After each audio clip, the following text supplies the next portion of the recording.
কিছুক্ষণ আগে একটা খবর দেখলাম, যে খবরটা আমাদের বাংলাদেশের বিভিন্ন পত্রপত্রিকাতে আসছে।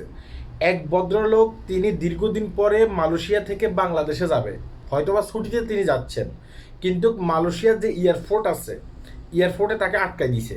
কেন তাকে আটকায় দিছে? সে তো এখন বাংলাদেশে যাবে, তাকে আটকাবে কেন?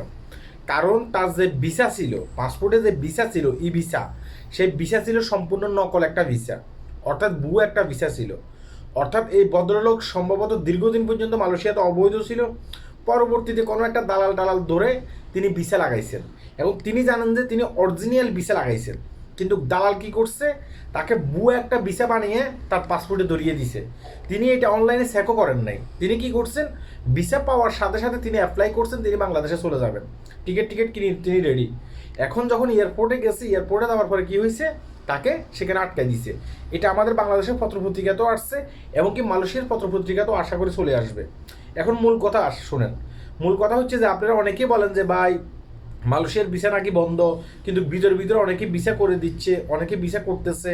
হ্যাঁ, এগুলো কতটুকু সত্য? আমি আগেও এই কথাগুলো বলেছিলাম, গভর্নমেন্ট যখন ভিসা বন্ধ করে, কারো ক্ষমতা নাই যে ভিসা লাগানোর, সাধারণ কোনো মানুষের ক্ষমতা নেই ভিসা লাগানোর, সাধারণ কোনো মালয়েশিয়ানের ক্ষমতা নেই আপনাকে ভিসা লাগিয়ে দেবে, কিন্তু আপনাকে ভুয়া ভিসা লাগিয়ে দিয়ে তারা কিন্তু টাকা খেতে পারবে।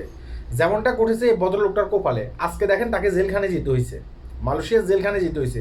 তাই আমি এটা বলবো যে যদি কেউ আপনাকে ভিসা লাগাই দেয়, ভিসা লাগাই দেওয়ার কথা বলে, কিছু টাকা দেবেন, কিছু টাকা দেওয়ার পরে বলবেন যে আমাকে আগে ভিসা দেন।